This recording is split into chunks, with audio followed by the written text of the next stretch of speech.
wasyhadil wassolihin wal ulama alamin wa jamil malakatin Husanil hadrati ibni Sumir al-Hadrami wa Husanil hadrati Syekh Nawawi al-Jawi al-Bantani al-Tanara Syafi'i al-Fatihah. A'udzu billahi minasyaitonir rajim. Bismillahirrahmanirrahim. Alhamdulillahirabbil alamin arrahmanir rahim maliki yaumiddin. Iyyaka na'budu wa iyyaka nasta'in ihdinas siratal mustaqim. Siratal ladzina an'amta 'alaihim ghairil maghdubi 'alaihim waladdallin. Bismillahirrahmanirrahim.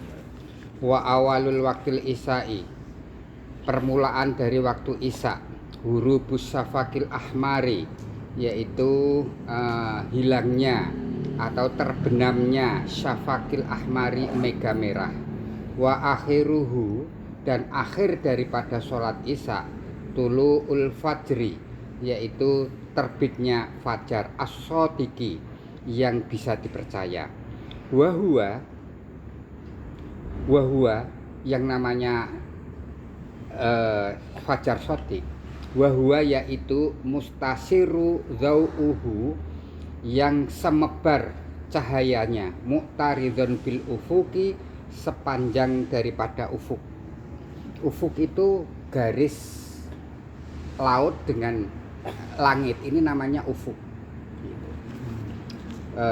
Mu'taridun bil ufuki, yang semebar di seluruh ufuk.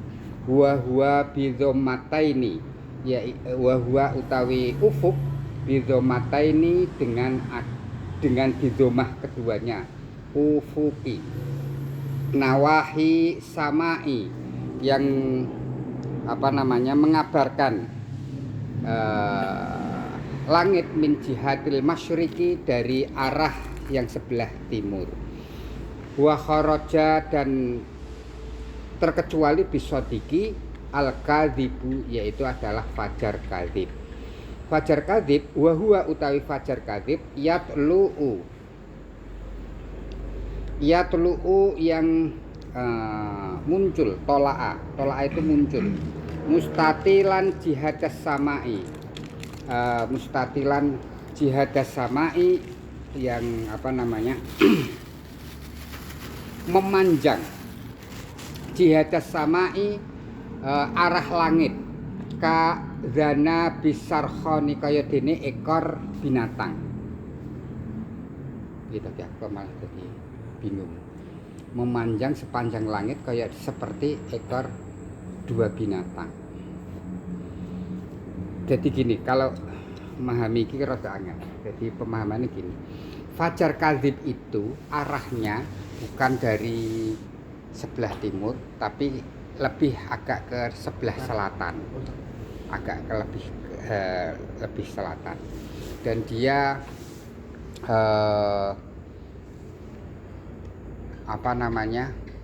dia tidak bisa dipercaya, karena disebut kadzib ini hanya sekedar sebagai pantulan daripada air di laut itu. Tapi sebetulnya kedua-duanya itu adalah sama, pantulan dari air laut.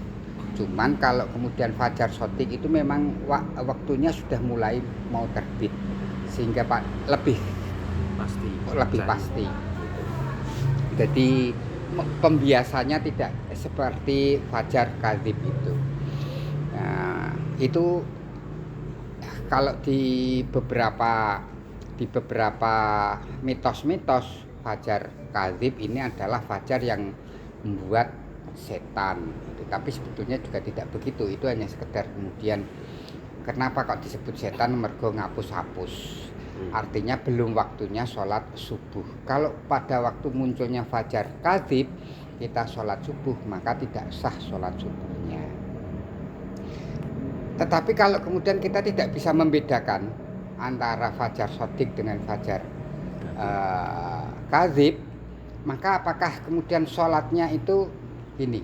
Kalau dia punya hutang sholat, maka sholat itu sebagai pengganti daripada sholat yang pernah dia tinggalkan. Tetapi kalau dia tidak punya sholat yang diqadha, maka dia masuk sebagai sholat sunnah. Tetapi dia harus wajib juga ketika dia tahu bahwa tadi dia telah melakukan sholat belum waktunya, maka dia harus tetap sholat subuh. Karena salah satu sahnya sholat itu sholat pada waktunya. Itu berkenaan dengan fajar kadhib. Walaha dan untuk sholat subuh sab'atul awqati ada 7 pembagian waktu. Waktul fadilati yaitu adalah waktu utama. Wa waktul ikhtiyari dan waktu pilihan. Wa waktul jawazi bila karohatin yaitu waktu diperkenankannya bila karohatin dengan makruh. Wa huwa bimikdaril istigholi bisolatiha wa mayat labu ma'aha yaitu seukuran apa? Bimikdari seukuran istigholi menyibukkan sibuk bisolatiha dengan sholatnya wa mayat labu ma'aha dan apa-apa yang kemudian yutlabu dituntut di dalam sholat bersama sholat tersebut. Jadi gini, kita bangun jebret terus kemudian kita umpamane kita tadi malam berkumpul sama istri, mandi, wudu, sholat, selesai. Ini masuk waktu daripada boleh untuk sholat subuh tapi dengan karohah, agak dibenci. Makruh tadi. Iya, makruh karohah. Gitu. Maksudnya? Bikarohatin. Karena gini, ketika dia sholat, panjangnya dia sholat sama kemudian apa-apa yang dituntut di dalam sholat untuk bersuci dan lain sebagainya. Ketika assalamualaikum warahmatullah terus kemudian matahari muncul, itu kan sudah habis. Nah waktu inilah waktu hanya sekedar untuk menjalankan sholat dan beberapa yang kemudian dituntut dalam sholat. Ini dia sholatnya ini masuk sholat, boleh sholat di situ tetapi karohah. Oh, bukan karena jimaknya nggih. Bukan karena jimaknya, karena sholatnya itu mepet dengan waktu terbitnya matahari. Kalau terbit matahari itu kan kita tidak boleh sholat. Masuk pada syuruk keharaman daripada sholat. Berarti ditunggu dulu sampai selesai. Tidak begitu. Okay. Tetap harus tetap prioritas sholat. ya. Nah, tetap sholat. Walaupun umpamanya dia walaupun dia itu waktunya adalah waktu karohah, waktu tahrim, waktu yang diharamkan. Jadi ada suatu kewajiban dijalankan, tetapi tetap kemudian mendapatkan dosa, yaitu adalah sholat di waktu tahrim. Nah, waktu tahrim itu bagaimana? Yaitu adalah sholat di mana dia di dalam sholat itu takbirnya dimasuk pada waktu sholat, salamnya sudah masuk di waktu sholat yang lain, itu waktu tahrim. mepet. Waduh. Allahu Akbar baru rukuk terus kemudian masjid adzan asar sholat zuhur. Lah ini waktunya waktu tahrim. Maghrib kok. Sering banget. Kalau maghrib Allahu Akbar terus kemudian baru kemudian at-tahiyatul mubarakatus terus kemudian adzan isya. Berarti ini kita sholatnya pada waktu tahrim. Kalau baru 1 rakaat terus adzan kan ya? Iya, tahrim. Iya, waktu tahrim ya, maksudnya waktu tahrim. Nah, ini disebut waktu tahrim. Tapi ada yang namanya waktu darurat. Iya ngomong biar nek salat lu maghrib tak pepet isak dadi salat sampai loro. Versi Jawa ya. Tiwas bangga. Double.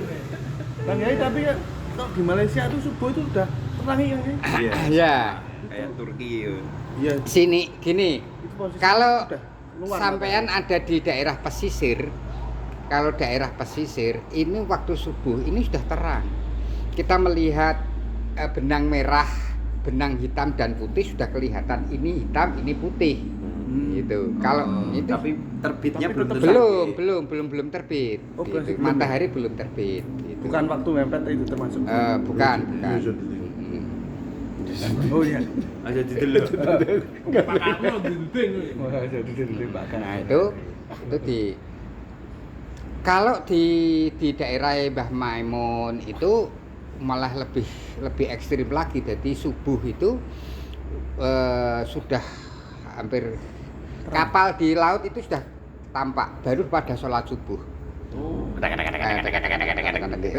Kapal laut orang-orang pada. Jadi gini, bagi masyarakat yang mayoritas masyarakatnya ini adalah pedagang, maka sholat subuhnya dipepetkan dengan terbitnya matahari.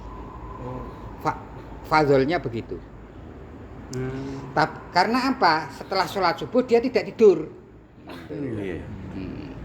Tetapi kalau kemudian bagi masyarakat yang mayoritas adalah petani, di awal sholat subuhnya, jadi bisa habis itu istirahat. Istirahat dan sebagainya. Gitu. Karena pedagang kan harus pagi-pagi berangkat dan sebagainya. Gitu. Jadi dia tidak tidur. Kalau musisi, yang Ya ki mau padha mek petani. jam 10. Ya duha nganggo kunut. Sadurane ya. Saiki duhanan terus. Ya Allah. Kok gini ya anakku iki. Berarti sesuk ra iso ngono Mas, iso double Mas. Bagus iki. Ya cerita. Cerita. Nama Yai takrib gitu. Tahrim. Fajar lo. Saya cerita takrib. Fajar sad boy. Set boy. Sotik itu yang dipercaya, kadzib itu yang berbohong.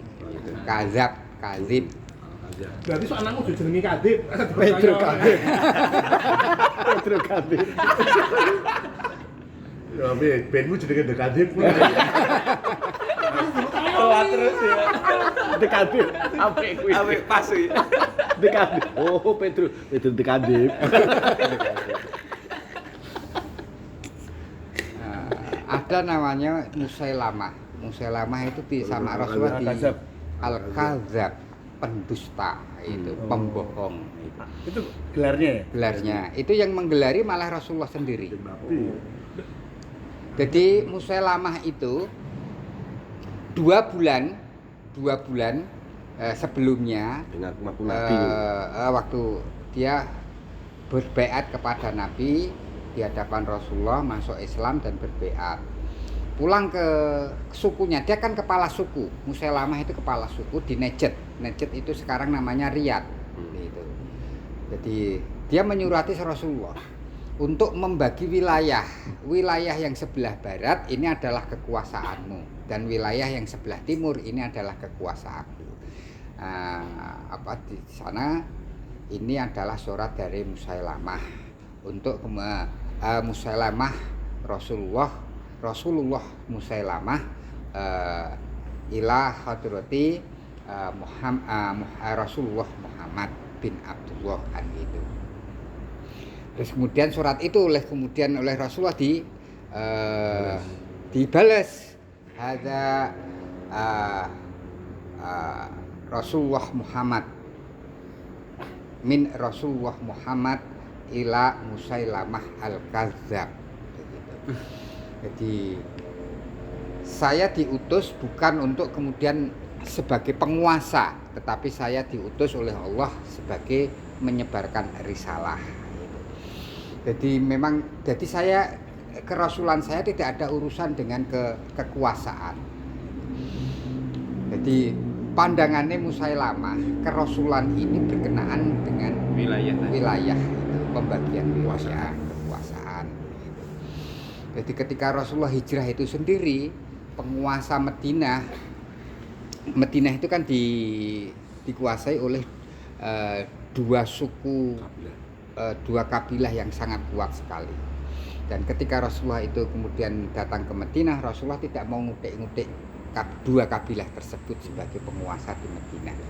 Makanya Rasulullah sangat bisa diterima di Madinah karena memang tidak mengutik-ngutik soal kekuasaan. Tetapi akhirnya justru kemudian Rasulullah mampu menghandle semua peraturan yang terjadi, kebiasaan-kebiasaan masyarakat, sehingga kemudian semua persoalan merujuknya bukan kepada penguasa tetapi merujuknya kepada Rasulullah. Maka di dalam Piagam Madinah itu ditunjukkan, maka apabila ada pertikaian di antara satu suku dengan suku yang lain, maka dikembalikan kepada Rasulullah untuk mengadili, kan begitu. Itu di dalam Piagam Madinah. Jadi artinya begini, saya kok melihat di dalam Piagam Madinah itu, apapun kemudian siapapun jadi penguasa, yang jelas bahwa tata aturan kehidupan itu harus dikembalikan kepada syariat Islam. Gitu. Jadi cara hidup, cara kemudian bertransaksi, cara macam-macam, bagaimana nilai-nilai Islam itu bisa kemudian mewarnai dalam kehidupan. Apapun kemudian pemerintahannya, tapi yang jelas bahwa hukum Islam itu ditegakkan di sana.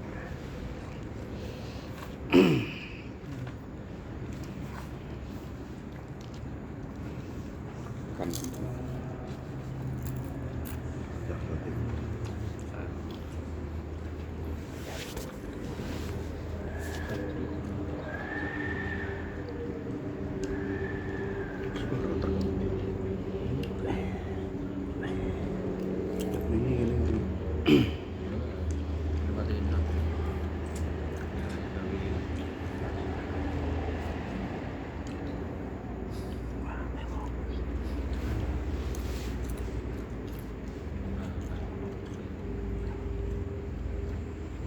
tadi tentang apa ya? Salat apa Tadi tadi? fajar. Fajar Oh, fajar kadib. Subuh.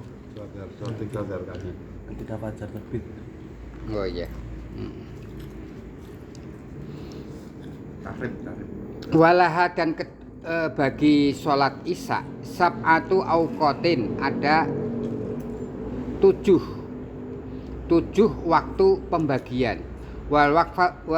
Waktul fadilati yaitu adalah waktu yang diutamakan, yang fadilah, wa huwa bimiqdari ma yasha'u sholat wa ma yata'allaku biha.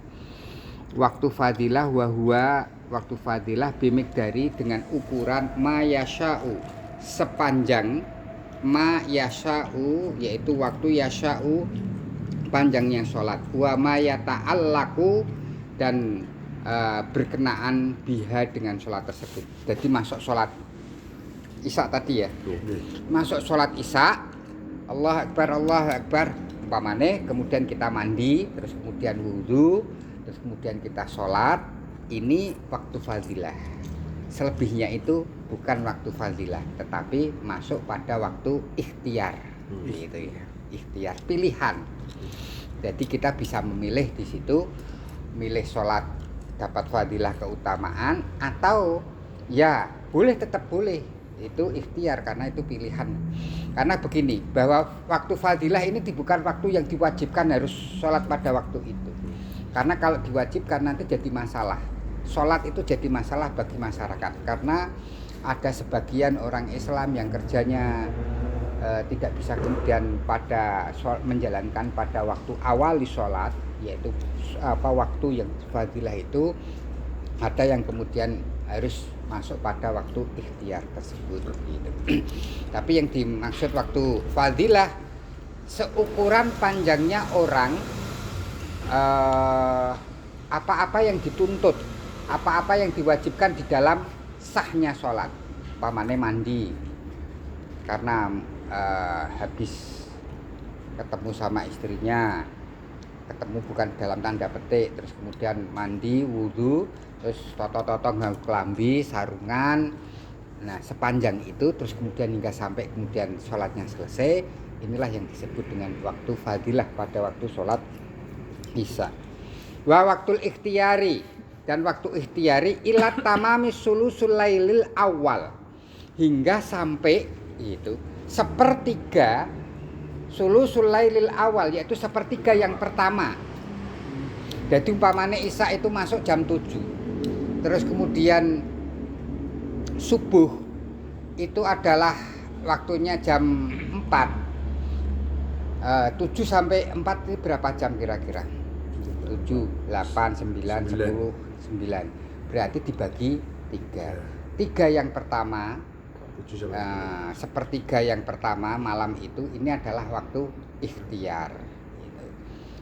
Mulai dari waktu fadilah tadi ini waktu ikhtiar ini masih ono ambune fadilah sithik. Wa waktu jawazi bil karohah, dan kemudian waktu diperkenankan untuk menjalankan sholat bila karohatin tanpa ada kemakruhan ilal fajril kadhibi, hingga sampai munculnya fajar kadhib. Gitu. Hingga sampai munculnya fajar kadhib. Ini tanpa ada kemakruhan. Wa waktu jawazi bil karohah, sementara waktu boleh untuk menjalankan sholat isya tetapi di situ ada dibenci bikarohatin, dengan dikemakruhkan, wa huwa ma ba'dal fajril awal, yaitu adalah setelah dia menjalankan setelah munculnya fajar yang pertama, yaitu fajar kadhib tadi. Dia belum masuk pada waktu subuh. Fajar kadhib tadi. Hatta yabqa minal waqti ma yasha, hingga sampai pada ukuran di mana sepanjang sholat itu hingga sampai sholatnya baru kemudian masuk waktu fajar. Ini panjangnya sholat, waktu sholat yang dimakruhkan. Suma waktul hurmati idza lam yasha, yaitu adalah masuk sholat di mana kemudian diharamkan, yaitu ketika dia sholatnya masih diperkenankan, berarti masuk pada jawaz bil karohah. Tetapi ketika salamnya sholat dia sudah masuk waktu subuh, artinya sudah muncul waktu fajar, itu diharamkan. Terus yang ke selanjutnya, wa waktu darurat, yaitu waktu yang darurat. Wa huwa waktu zawalil mani, yaitu waktu di mana hilangnya perkara yang menghalang-halangi. Wal baqi qadru takbir, dan kemudian tersisa waktu sholat subuh qadru takbir, hanya sekedar untuk takbir saja. Allahu Akbar, terus kemudian masjid kurungus azan subuh. Ini waktu darurat, tetapi dia masuknya ini tidak masuk pada waktu tahrim. Loh kok begitu? Karena kalau yang waktu tahrim, karena tidak ada manik, tidak ada sesuatu yang menghalangi dia sholat. Paham enggak ini? Karena ada ilah yang menghalangi. Ketika ilahnya itu hilang, yang menghalangi dia untuk menjalankan sholat, terus kemudian dia wudhu dan lain sebagainya, pas pada waktu takbir dia masih dalam waktunya sholat subuh, masih dalam fajar yang pertama, terus kemudian habis takbir dia mendengar azan subuh atau kemudian muncul fajar sodik tersebut. Ini masuk pada waktu darurat. Gitu. Kenapa disebut darurat? Karena ada manik. Contohnya pamannya gini. Kalau di rumah sampean ada orang tua atau ada anak kecil atau apa gitu,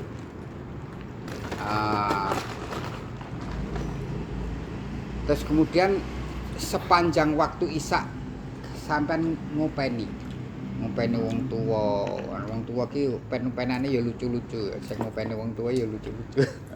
Wis kok lucu-lucu kae. Lah itu, atau kemudian ngopeni bayi. Hingga sampai kemudian setelah kemudian bayinya tidur baru kini awake dhewe lega. Mandang lega, lho, aku mau durung salat isya ya. Terus dene kemudian mandi. Berarti ngopeni nemu kan ada manik. Penghalang gitu, untuk menjalankan sholat.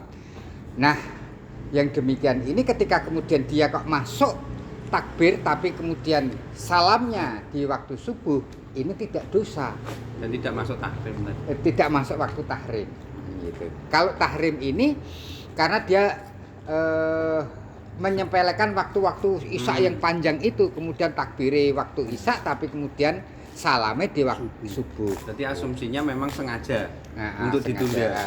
jagongan ngene iki. Nah, Tinggal terus. Aku yakin. Jangan kula Fadila. Padilla. Lah iya, Lah iya. nyambung. Jadi isaan yang waktu Isaan. Maghrib takrib. Mbak Bu dadi. Nang jono subuh tuh rasa arep. Padha wae. Padha merek ada. Sing penting rasa memang. Jadi pahalane entek. Kita subuh ngontok awan jam 10. Tau mbok. Subuh ngodok. Dan yang ketujuh adalah waktu udrin, waktu ada uzur.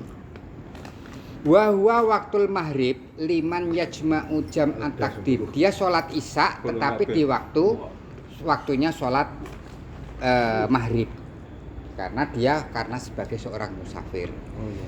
Jadi gini, sholat ini adalah satu ibadah yang tauqifi.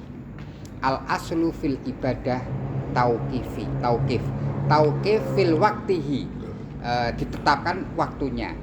Tauqif kaifiyatihi, ditetapkan caranya. Kalau kemudian keluar dari tata cara waktunya, maka sebetulnya ini bid'ah, nggawe ukara-ukara dhewe. Tetapi orang bepergian ini istimewa karena bisa merubah hukum asal daripada ibadah sholat. Padahal ibadah sholat ini paling syarat dengan kebid'ahan. Kalau kemudian meleset sidik bid'ah gitu. Khusus di sholat ini. Karena apa? Karena ibadah yang kemudian dikoyiti dengan sangat ketat itu adalah sholat. Yang lain koyit tapi tidak begitu ketat. Sholu kama ra'aitumuni usolli sholatan. Tetapi orang bepergian ini bisa merubah tata waktu dan rakaatnya, yaitu dijamak dan dikosor. Ini lah sebetulnya wong lunga kuwi kok sampai sama Allah Subhanahu wa taala diberi dispensasi seperti itu tuh sebetulnya apa dibalik hikmah orang bepergian itu istimewa. Padahal orang sakit boleh dijamak, tetapi tidak boleh dikosor. Oh, enggak boleh. Tidak boleh. Kosor hanya sekedar untuk orang yang bepergian. Kang Yai kalau wudu boleh enggak ya? Disingkat. Jadi Kang Yai, saya pernah lihat dari Bu Yahya nyampe ini Bang. Wudu pakai yang satu gelas air itu hanya ini dan ini kalau pas di perjalanan. Saya tidak tahu dari mana Bu Yahya demikian. Kalau wudu demikian. Tetapi gini, kalau membasuh khuf itu kaos kaki. Ya. Ini tidak harus dilepas. Kalau orang bepergian atau kemudian orang di dalam rumah tetapi dingin, dia tetap boleh memakai kaos kaki khuf yang dibuat dari Kulit. Ya. Gitu. Kalau enggak boleh enggak gitu. Aturannya gini. Bagaimana kemudian kalau tidak kulit? Boleh enggak? Antara aturan dalam mazhab Hanafi, Maliki, Syafi'i dan Hambali yang paling berat aturannya dalam mazhab Syafi'i. Di dalam mazhab Syafi'i, bila mana kaos kaki itu mampu untuk dibuat jalan sepanjang satu marhalah. Satu marhalah itu ya kira-kira setengah umpamanya pagi subuh berjalan tuk-tuk masuk zuhur dia baru rusak. Itu boleh pakai khuf. Khuf yang itu berarti yang harus kuat, gitu. Ya harus kuat. Bukan. Jadi umpamanya kaos kaki seperti ini dalam mazhab Syafi'i tidak boleh. Tetapi kalau dalam mazhab Hambali boleh. Enak ndi nae. Intikal mazhab. Kalau aku dene Pedro salat kaos kaki habis. Sepatu ini 50 itu. Sak sepatu nih bareng ora Kalau sepatu Jumatan. Sepatu tentara boleh. Oh, kulit ya. Sepatu tentara. Gitu, tentara salat pas perang Iya, piye mosok nyopot. Hanya saja sepatunya harus suci. Wah, itu tidak telek. Nah, dalam mazhab Syafi'i bagaimana kalau sepatu boot dari plastik itu? Di mazhab yang lain boleh. Tapi itu kan bisa untuk jalan, bahkan bisa lebih. Sehari sampai sore tidak akan rusak. Tetapi kalau dimasukkan di dalam air, dia kemasukan dari atasnya. Dalam mazhab Hanafi tidak apa-apa. Jadi dibasuh gininya. Gitu lah. Makanya dalam mazhab Syafi'i itu paling berat. Itu dalam soal khuf ini. Yang lainnya harus sempurna ya. Ya. Gini, tak dalam mazhab Maliki ini tidak sampai sini. Cukup di sini aja wudunya. Jadi nanti kalau kita di Arab ana wong wudu kok trimo ngene tok. Itu mah. Oh, iki Maliki. Enggak sampai siku. Enggak sampai gitu. Nah, dalam mazhab Syafi'i yang namanya ilal marofik sampai kemudian mata kaki ini atau kemudian sampai siku, ini adalah kemudian wudunya harus sampai melewati batas siku. Kalau di dalam mazhab Maliki tidak. Jadi sampai itu ini tidak harus wajib dibasuh. Sini tok sudah Batas gitu. Makanya di dalam fikih-fikih Syafi'i disebutkan kalau dalam ayatnya kan ilah sampai. Tapi kalau dalam mazhab Syafi'i di fikih-fikihnya ma'a gitu, ma'a beserta gitu. Diperjelas gitu. Diperjelas. Ila bimakna ma'a, jadi beserta dengan sikunya, beserta dengan mata kakinya. Tidak boleh sedikit. Nah dalam mazhab Maliki tidak begitu. Ini cukup gini aja. Dan Kaget ngerti Maliki ya. Tua sudu sama bapak, lu kok nggak sampai atas dicek loh saya terus. Wah, lesak dulu tak ulangi betulnya. Lesak ini Maliki ya. ngene iki. Ngaji ya terus ngene. Gampang wae. Minta balik. Kiai malu kedosan. Gini. Lah ya diajari malah nggo bantah waktu gua. Jadi jamu bete ya. Kawan minta. Yo kok nek ambil kan ngene. Balik nekin mbok lapi tak. Bon mikir. Aku baleni meneh lho. Takoni kan ngene tambah. Untung jawab Maliki sama dia. Jadi gini. Ada satu hadis Kanjeng Nabi. Habis sholat salam Rasulullah itu golek Bilal. Bilal dicari-cari sama Rasulullah lah. Ini kok ndi, Bil? Itu kula teng mriki. Aku kok krungu teklekmu ning nggone ngarepane swarga. Rasulullah sampai tanya, "Kowe duwe amalan nopo?" Rasulullah kok tanya amalan mbek Bilal ki ra ya greget kene. Dijadake ngoten. Nah, lah kula nggih mboten ngamalke apa-apa, wis pokoke jenengan sing dawuhi kula lakoni, dawuhi jenengan lakoni gitu. Mbok menawi, ngene di mbok menawi, kula niku nak wudu niku sak ora tekan kene tapi nganti tekan kelek. Ngene dilebihkan daripada batas-batas itu. Aman ya.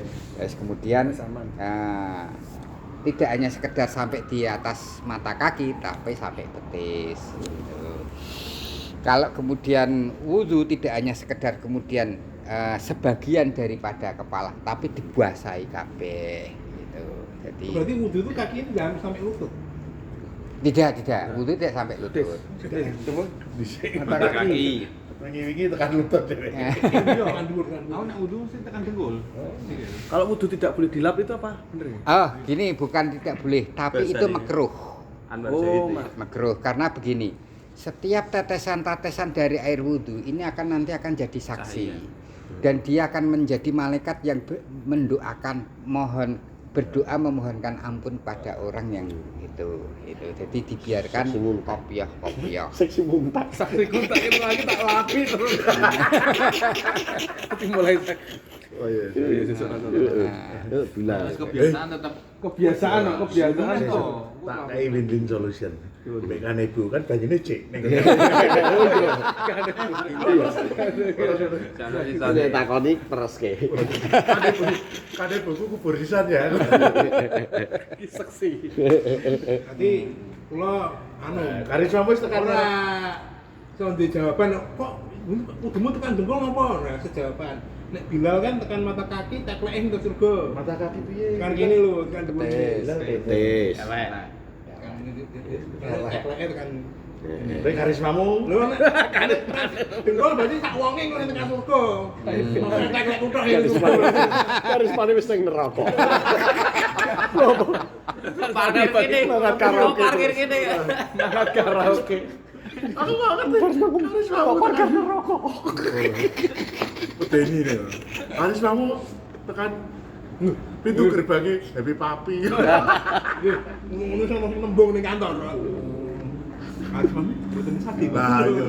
Itu kalau Nah, iya. kesulitan kita kalau terutama kalau di luar negeri itu kan Kiai, wudu itu kan pasti nggak ada tempat wudu, apalagi nggak di daerah yang non muslim ya, kayak di Thailand, di Korea. Nah, biasanya pakai air apa? Air mineral.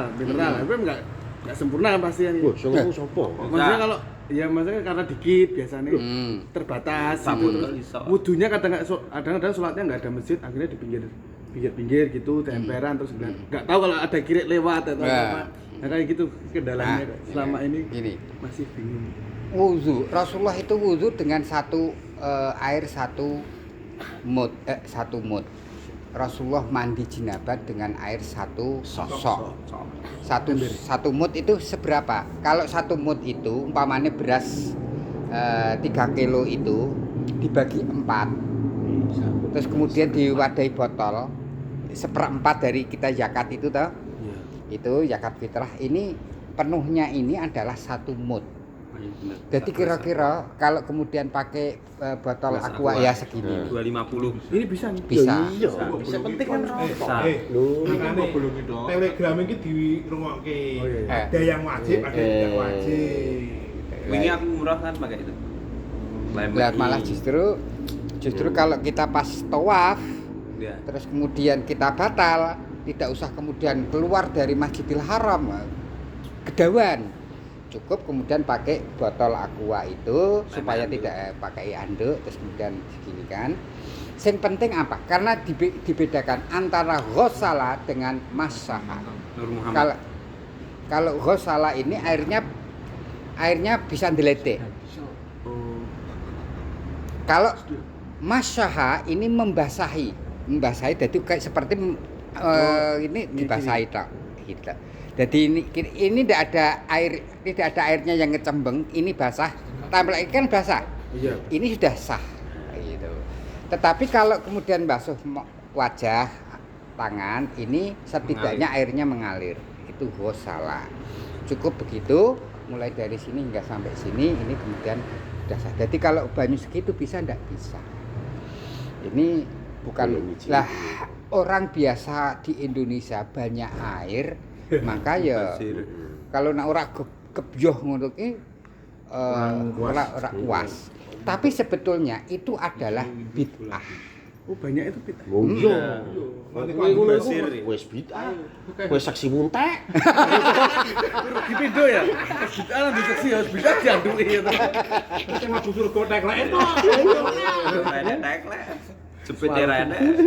Kok bid'ah kenapa?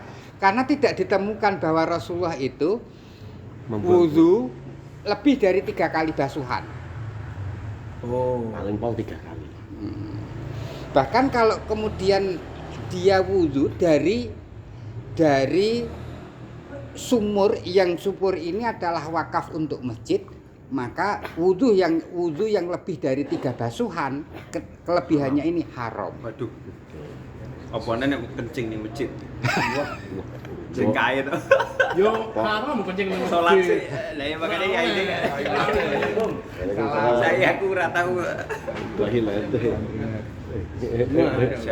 Godhon lenake. Kamu nek kono ngaji sih. Oh iya. Lantaran salat. Saking anu tak duku. Duku niki hal. Lho, hal meleh. Kan gondrong kan saiki. Hale terusan nak sing ngadake dhewe ngkhali ya wis ora barbar hale. Luar biasa. Duku tuh. Prasmanan. Rasa mikir. Gegeden. Gak hamil ya. Iki meh gasa aku tapi kebagi. main bully tapi Malah tak berisik to. Omahmu piye? Banjir, Banjir. Ora banjir. Binduk parah ya. Oh, parah. Parah. Tapi ganggu enggak masuk. Alhamdulillah Jam berarti 5 bojomu kan kan play to. Kalau pagi jam itu. Kan keluar setelah nikah harus keluar. Oh, iya. Setelah lahir. Oh iya, sing Aku malam tahun baru sekodong biru sampai anu pasar genduk nonton motorku. Gawe rindok rumahnya. Wah, jos. Usaha ning omah. Nih, kita sampai mana tadi?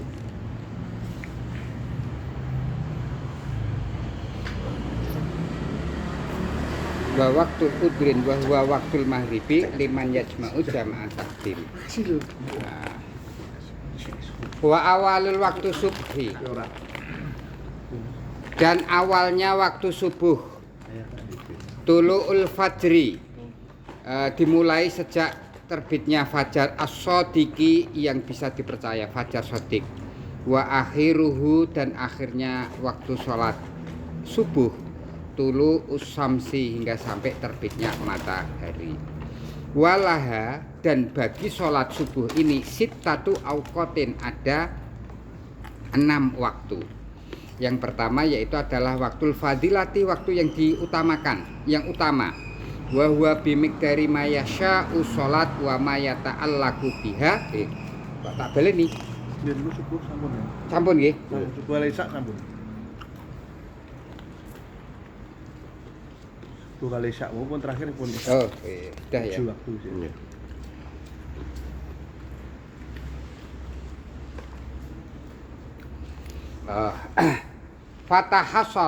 Fatahassola maka jadilah hasil mimma dzakarna apa yang telah kami sebutkan annalikulli sholatin pada setiap sholat sab'ata auqatin terbagi menjadi 7 macam waktu illa zuhra wa subha kecuali waktu zuhur wa subha lan waktu subuh.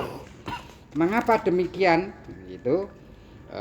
Karena bahwa waktu zuhur ini tidak bisa dijamak takdim dengan subuh. Begitu pula waktu subuh tidak bisa dijamak takdim dengan isya. Maka waktu yang ada udzur tadi di mana sholat di waktu tempat yang lain ini tidak berlaku untuk sholat subuh dan sholat zuhur. Tambih pepenget al-asfaku salah satu mega itu ada 3 macam. Ahmaru wa asfaru wa abyadu. Yang pertama adalah mega merah, wa asfaru lan mega kuning, wa abyadu lan mega putih. Wa ahmaru mega merah iku mahribun ai wujudus safakil ahmar wa huwa istimarul waktul maghrib. Berlakunya munculnya mega merah itu adalah tanda daripada waktu maghrib. Wal asfaru wal abyadu adanya mega kuning dan mega putih itu adalah al isya'u ai wujuduhuma adanya mega kuning dan mega putih huwa dukhulul waktu isya ini adalah pertanda masuknya waktu isya. Qala Bajuri Syekh Bajuri berfatwa wayal jamu min adami hujubatis safaki dan wajib wayal jamu dan kelaku min adamil hujubatis safakil ahmar adabu hujubatiha dari ketidakadaan hujubatis safak hoibnya mega merah adamu tiadanya hujubatihima itu adalah tidak adanya daripada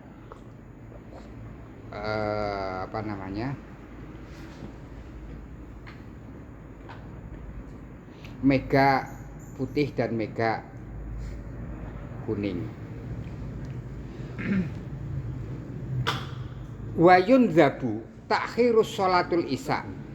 Wayun zabu dan di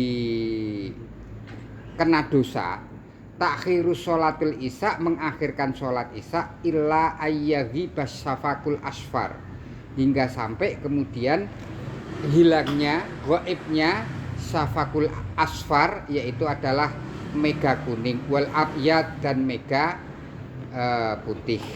Khurujan min khilafi man aujabahu, berbeda dengan pendapat ulama yang mana man aujabahu yang mewajibkannya. Wa'lam anal mawaqita, ketahuilah bahwa beberapa waktu muhtalifatun bi ikhtilafil buldani, berbeda-beda bi ikhtilafil buldani, dengan berbedanya beberapa daerah, irtifaan secara irtifa.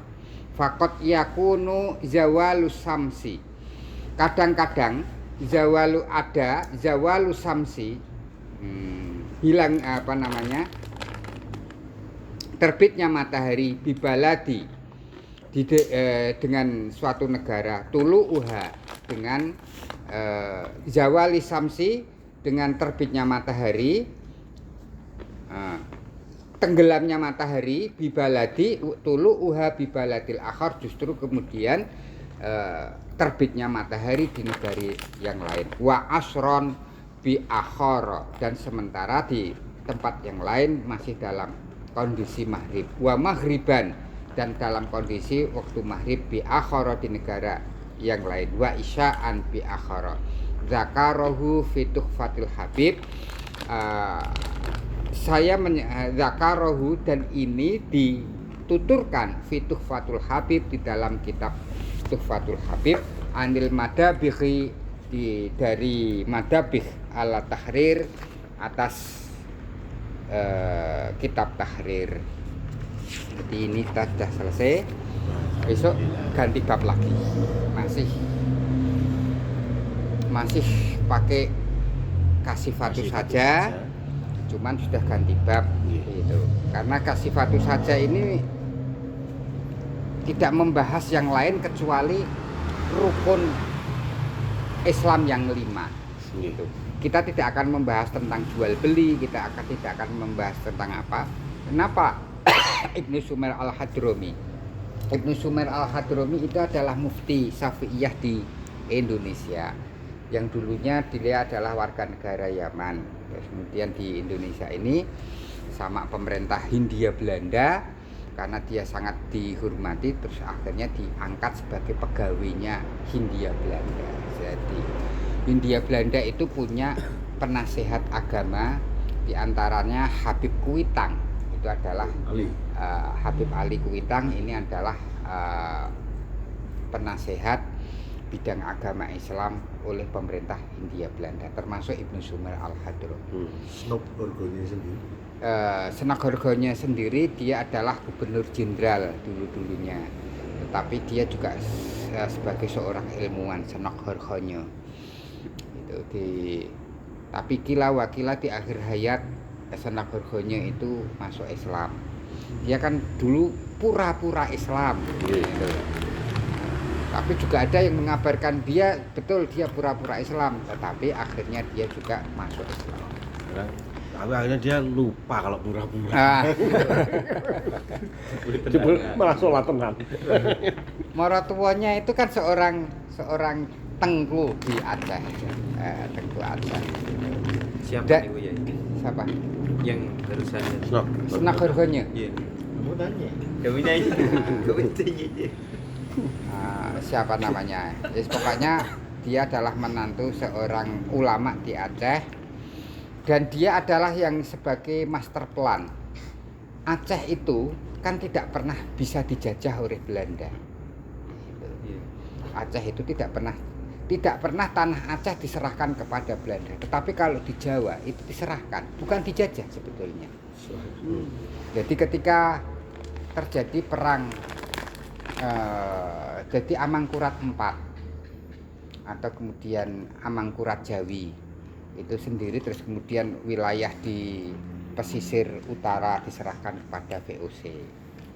Ketika Amangkurat I melawan Trunojoyo dari Surabaya,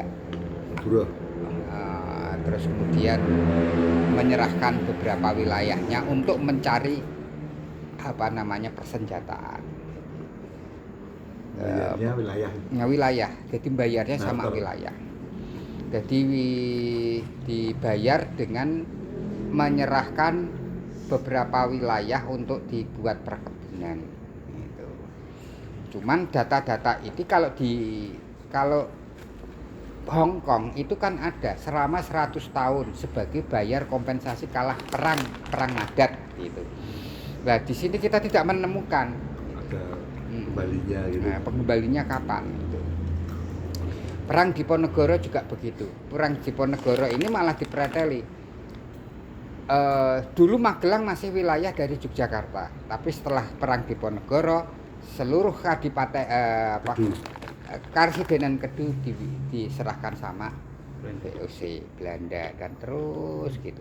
Jadi maka Belanda tidak pernah mengakui bahwa dia menjajah selama 350 tahun. Tidak pernah mengakui. Saya tidak pernah mengaku, saya dagang. Dia kalau kemudian menyerahkan kepada saya mau saja toh gitu. Kan dia yang menyerahkan kan juga penguasanya Jawa. Lah di Aceh itu tidak pernah ada begitu. Jadi tapi akhirnya juga Aceh tertaklukkan karena bekat Senok Horgonya tersebut. Jadi wong Islam kan gampang husnudonan. Masalah gini Bu. Gini. Lah karena salah menerapkan makna husnudzon. Husnudzon itu gini. Husnudzon itu kalau urusannya dengan Gusti Allah. Umpamane Mas Pedro iku sampean weruh Mas Pedro. Wah, gunjengke PK. Oh, dudu kan batal guling. Nah, iki husnudzon kudune. Bantal guling. Sing diboncengke bantal guling, dudu PK. Bantal guling Pedro. Guling tapi asar sih. Bantal guling tapi asar sih. Sandal kulit iso ngentut. Karena urusannya Mas Pedro, soal itu kan urusan Mas Pedro dengan Gusti Allah. Tetapi umpamanya nih, saya menjadi lurah. Terus kemudian saya menerapkan sebuah kebijakan bahwa sungai ini harus dibersihkan. Dibersihkan dari apa gitu. Orang tidak bisa harus kemudian husnudzon pada saya, tidak bisa. Karena ini adalah kebijakan kebijakan saya dengan Gusti Allah, tetapi dengan masyarakat yang luas. Kalau ini kok kemudian diterapkan husnudzon, penjara sepi. Nah, polisi ora duwe gawean ya husnudzon wae to. Dekne ora maling. Nah, gitu. Akhirnya ora ana. Bapak polisi kawan husnudzon sedanten nonton berpon. Aman ya. Aman kabeh. Ora golek-golek. Nah, kesalahannya apa? Kesalahannya polisi yang golek-golek kuwi itu seharusnya menerapkan husnudzon, tetapi polisi menerapkan suudzon. Lah awake dhewe seharusnya menerapkan suudzon, justru menerapkan husnudzon. Jadi kebijakan presiden ya husnudzon karo Pak Jokowi. Gitu loh. Karena dibalik kebijakan itu kan juga ada kepicikan gitu loh. Kepicikan ditutup dengan kebijakan. Itu sudah biasa. Intinya harus tahu kapan harus ini ya. Kapan harus picik. Kapan harus lagi itu sudon itu. Skeptis. Kalau ini persoalannya dirinya dengan Allah Subhanahu wa taala, kita tidak boleh suudzon, tapi harus husnudzon. Umpamane kok weruh Mas Joko karaokean tahun baru, oh gitu dak karaokean dek nenek baru sebagai MC bersama PK. Itu harusnya Sama batal guling. Nah, tidak. Dari sini komik. Nah, gitu. Ini sama sini komik. Kowe itu. Kalau mereka terus Instagram. Gigi murah. Bom murah. Bom dar.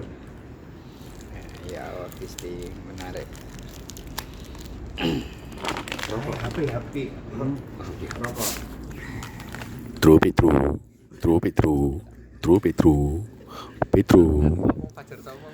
Petro Kotip.